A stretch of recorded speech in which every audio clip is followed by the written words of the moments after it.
পোস্টারের ছবি ঘিরে শুরু হয়েছে তরজা, কিন্তু প্রতিমন্ত্রী শান্তনু ঠাকুর পোস্টারের ছবি তুলে ধরে দাবি করছেন পোস্টারের মধ্যে যে মতুয়া গোসাইয়ের ছবি দেখা যাচ্ছে তিনি দত্তপুকুর পালপাড়ার বাসিন্দা মাধব চন্দ্র পাল। মাধববাবু পোস্ট নিয়ে তার কাছে এসেছেন। তৃণমূল এই ধরনের অপপ্রচার করে বিজেপির দুর্নাম করতে চাইছে এবং মতুয়াদের বিভ্রান্ত করার চেষ্টা করছে। রাজনৈতিক স্বার্থে অভিষেক বন্দ্যোপাধ্যায় এবং মমতা বন্দ্যোপাধ্যায় আর তার দল এই ধরনের কাজ করছেন। বিষয়টি নিয়ে তিনি নির্বাচন কমিশনের অভিযোগ জানাবেন বলেও জানিয়েছেন।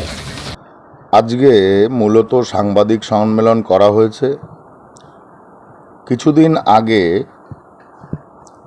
টিএমসি একটা অপপ্রচার দিয়েছে যে আসামের গোয়ালপাড়া ডিটেনশন ক্যাম্প নিয়ে, যেখানে নাকি আমাদের মতুয়া ভক্তদের এবং মুসলিমদের প্রায় 500-700 মুসলিম ওখানে আছে, আমাদের হিন্দুরা প্রচুর পরিমাণে ওখানে আছে ডিটেনশন ক্যাম্পে।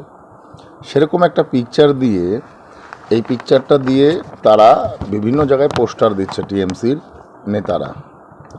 আমার বক্তব্য, যাদের এখানে ডিটেনশন ক্যাম্পের ছবি দেওয়া হয়েছে তাদের মধ্যে একজন আমাদের সাধু আছেন, একজন গোসাই আছেন আমাদের মধ্যে, যিনি এটা নিজেই আমাদের কাছে নিয়ে এসেছেন যে আমি এর মধ্যে নেই ডিটেনশন ক্যাম্পে, কিন্তু আমাকে ডিটেনশন ক্যাম্পের মধ্যে ভরে দিয়ে কেন এটা দেখানো হলো।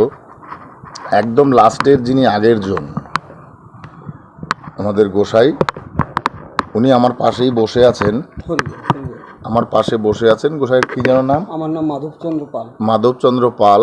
তো ওনাকে ডিটেনশন ক্যাম্পে দেখানো হয়েছে যে উনি ডিটেনশন ক্যাম্পে আছে। এইভাবে মিথ্যা প্রচার টিএমসি করছে। রাজনীতি করতে হয়, অবশ্যই রাজনীতিতে অনেক কথা বলতে হয়, কিন্তু একটা জলজান্ত মানুষকে ডিটেনশন ক্যাম্পে ভরে দিয়ে মতুয়াদের বিভ্রান্ত করছে। এবং সেই বিভ্রান্ত করার পেছনে আজকে আমি এই যে প্রেস বাইট এটা করতে বাধ্য হলাম। যে ব্যক্তি নিজে এসে ডিক্লারেশন দিয়েছেন যে আমি তো ডিটেনশন ক্যাম্পে কখনো ছিলাম না, তাহলে আমার ফটো এখানে কেন দেওয়া হলো? ইনি ব্যক্তি ভালো করে যদি এটা দেখা হয় ওনার ফেসের সঙ্গে পুরো মিলবে এবং ওনার নাম করে ওখানে দেওয়া হয়েছে। তো আমি চাইবো ওনার কাছ থেকে কোনো কিছু বক্তব্য নেওয়া উচিত। এই সমস্ত অপপ্রচারগুলো টিএমসির বন্ধ করা উচিত। এটা মানুষ বুঝে গেছে যে টিএমসি কিভাবে সাধারণ মানুষের সঙ্গে প্রতারণা করছে, সাধারণ মানুষকে ডিটেনশন ক্যাম্পে ঢোকানোর নাম নিয়ে বিজেপিকে কিভাবে হেনস্থা করছে। কোনো মানুষ ডিটেনশন ক্যাম্পে নেই, তবু এটা জোর করে এই ডিটেনশন ক্যাম্পের ফটো, আমাদের সাধুর গোসাইদের ফটো দিয়ে সেখানে আজকে তাদেরকে, আমি মনে করি তাদেরকে ছোট করা হচ্ছে এবং আমাদের মতুয়াদেরও মতুয়াদের মধ্যে বিভ্রান্তি ছড়াচ্ছে। এই অপপ্রচার টিএমসির বন্ধ হোক। আমি চাইবো আমাদের গোসাইয়ের কাছ থেকেও কোনো একটু বক্তব্য নেওয়ার জন্য। মতুয়াদের এই ডিটেনশন ক্যাম্পের ভিতরে যে প্রবেশের ছবি দেখানো হচ্ছে, এর পিছনে অ্যাকচুয়াল উদ্দেশ্যটা কি মনে করছেন? উদ্দেশ্যটা হচ্ছে সিএ করলে মানুষকে ডিটেনশন ক্যাম্পে ভরে দেবে, এটাই তারা অপপ্রচারটা করতে চাইছে। এবং তার জন্য একটা ডুপ্লিকেট, একটা ফেক পিকচার বানিয়ে সেটা মানুষের সামনে তুলে ধরছে। এবার যাদের ফটো এর মধ্যে দেওয়া রয়েছে তারাই প্রতিবাদ করছে আমাদের ফটো ডিটেনশন ক্যাম্পে কেন আনা হলো, আমরা তো ডিটেনশন ক্যাম্পে নেই। এইভাবে একটা ফেক ফটো করে এটা নিয়ে আমরা ইলেকশন কমিশনের কাছেও যাব, ইলেকশন কমিশনকে জমা দেবো যে এরকমভাবে যদি একটা সত্য ঘটনাকে, একটা মিথ্যা ঘটনাকে সত্য করার প্রচেষ্টা চলে, তাহলে সাধারণ মানুষকে টিএমসি ধোঁকা দিচ্ছে সেটা প্রমাণ পায়। আর তার জন্যই এই সমস্ত বন্ধ হওয়া উচিত। আমাদের গোসাই কিছু বলবেন। এটা কি শুধু ভোটের জন্যই করছে? অবশ্যই এটা ভোটের জন্য করছে, যাতে ভোটে সিএর আমাদের যাতে বেনিফিট না হয়, ইম্প্যাক্ট না আসে, তার জন্যই এই সমস্ত অপপ্রচার। এই বিষয়ে মাধব চন্দ্র পাল দাবি করেন, দিন 10 আগে দত্তপুকুর 2 নম্বর গ্রাম পঞ্চায়েত প্রধান তার কাছে গিয়েছিলেন তার একটি ছবি নেওয়ার জন্য। তাকে বলা হয়েছিল অভিষেক বন্দ্যোপাধ্যায় তার ছবি চেয়েছেন। পরবর্তীতে গতকাল তিনি দেখেন বিভিন্ন এলাকায় তার ছবি দেওয়া পোস্টার টানানো হয়েছে, যেখানে বলা হয়েছে তিনি আসামে ডিটেনশন ক্যাম্পে রয়েছেন। এই ঘটনার পরে তিনি আতঙ্কিত হয়ে পড়েছেন এবং শান্তনু ঠাকুরের দ্বারস্থ হয়েছেন। হ্যাঁ, জয় হরিবল। আমি আমার ঠাকুরের আশীর্বাদ নিয়ে আমি দুটো কথা বলার চাই। আমি সাধারণ ব্যক্তি, খাটিফাটি খাই দেই, খুবই অভাবের উপরই দিন কাটে। ঠাকুর যেরকম ভালো রাখছে তাতেও ভালো আছে, কিন্তু বর্তমান আমাকে এই যে আমি জল জ্যান্ত এই ক্যাম্প কোথায় কি এ হয়ে যাওয়ার আমি কোনোদিন চোখে দেখিনি। হ্যাঁ, কিন্তু আমি জল জ্যান্ত আমি আমার চোখে আমি দেখতে পাচ্ছি যে আমি জেলে বন্দি রয়েছি। এই কারণ কি এই আমার মাথায় কিছু ঢুকছেও না, আমি কিছু বলতেও পারছি না, কিন্তু দেখে তো আমি অবাক হয়ে গেলাম। আমার বাড়ির দত্তপুকুর পালপাড়া, চালতাবিয়া পালপাড়া, এই মাধবচন্দ্র পাল। আমি এই ছবিতে তো দেখা যাচ্ছে আপনি আসামে রয়েছেন, আসামে ডিটেনশন ক্যাম্প। সেইটা নিয়েই তো আমি তো অবাক কাণ্ড হয়ে গেছি।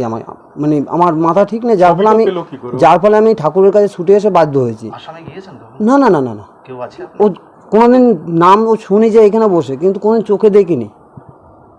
হ্যাঁ, এই ছবিটা পেয়েছি আমি ওই দত্তপুকুরে। যে কোনো মানে একটা সাধারণ একটা ছেলে, বাচ্চা ছেলে, সে আমাকে মামা মামা ডাকে। হ্যাঁ, ডেকে বলছে, মামা কি ব্যাপার, গতকাল দুপুরের কথা, মামা কি ব্যাপার, আমি কি দেখছি কি তুমি জেলের ভিতরে রয়েছো, কী সব তোমার ছবি টবি। আমি বাবা কী বলছিস, বলে হ্যাঁ দেখেছি 2-3 জায়গায়। তারপর মোটামুটি আমি আমার ছেলেকে নিয়ে বেরোলাম, বেরিয়ে দেখলাম বেশ কয়েক জায়গায় লাগানো। তারপরে মোটামুটি আমি কার কাছে যাব, আমার গ্রাম পঞ্চায়েত সদস্য যে আছে সেও আমাদের যথেষ্ট ভালো লোকই, খারাপও বলতে পারবো না, কিন্তু সে আমাকে যেরকমভাবে বলেছে যে মাধবদা এইরকম আমাদের পঞ্চায়েত দাদা, প্রধান দাদা মান্তু সাহা, সে একজন লোক পাঠাচ্ছে, হ্যাঁ একটা ছবি তুলে নেবে, ছবিটা তুমি দিও। কিসের জন্য? এখন কিসের জন্য কি, তা আমাদের আবার সেই যে মেম্বার, তার একটা অনুষ্ঠান ছিল কীর্তনের। হ্যাঁ, সেই অনুষ্ঠান থেকে সে তখন বেরিয়ে এসে আমাকে বলে গেছে। তা বলে আসার পরে এক ব্যক্তি এসে বলছে যে আপনার নাম মাধব পাল নাকি? বলছি হ্যাঁ। বলছে গণেশ দে ছিল? বলছে হ্যাঁ। বলছে মান্তুদা পাঠিয়েছে। হ্যাঁ, কতদিন আগের ঘটনা? এটা এই দিন 10 হবে মনে হয় হয়তো সম্ভবত। তারপরে আমি গতকালকে আমি এটা পাই, গতকাল কি বলে নিয়েছে আপনাকে? ছবিটা নিয়েছে, এইটাই বলেছে যে অভিষেক ব্যানার্জি আপনার ছবি চাইছে। হ্যাঁ, আপনাদেরকে পঞ্চায়েত অফিসে ডাক করবে, যাবেন। হ্যাঁ, হয়তো আপনাদের সে কিছু দেবে টেবে, সে দাদা বলবে, এই কথাই জাস্ট আমাকে বলেছে। হ্যাঁ, এই ছবি প্রকাশ হওয়ার পরে আপনি কি কোথাও বিড়ম্বনা বা সামাজিক অপমানের শিকার হচ্ছেন? অপমানের শিকার এখন বর্তমানে আমি তো খাবো দাবো কি, আমার তো এখন ভয়ের দিন কাটবে, কারণ জায়গায় জায়গায় যা হচ্ছে। হ্যাঁ, এতে তো ভয় লাগার কথা। এবার আমি এখন বর্তমানে আমার বাড়ি তো ভাঙাচুরে, দেখবেন একটা কোনো দোতলা হয়ে করে রয়েছি, এখন থাকি আমি। তো আমি এখন কিভাবে দিন কাটাবো, কীভাবে কর্ম করব, তাতে তো আমি খুব ভয়ে পড়ে আছি। আপনার নাম কোথায়? আমার নাম মাধবচন্দ্র পাল, দত্তপুকুর পালপাড়া, কোন পঞ্চায়েত? 2 নম্বর পঞ্চায়েত। 2 নম্বর পঞ্চায়েতের প্রধানের পাঠিয়েছিল লোক? হ্যাঁ হ্যাঁ।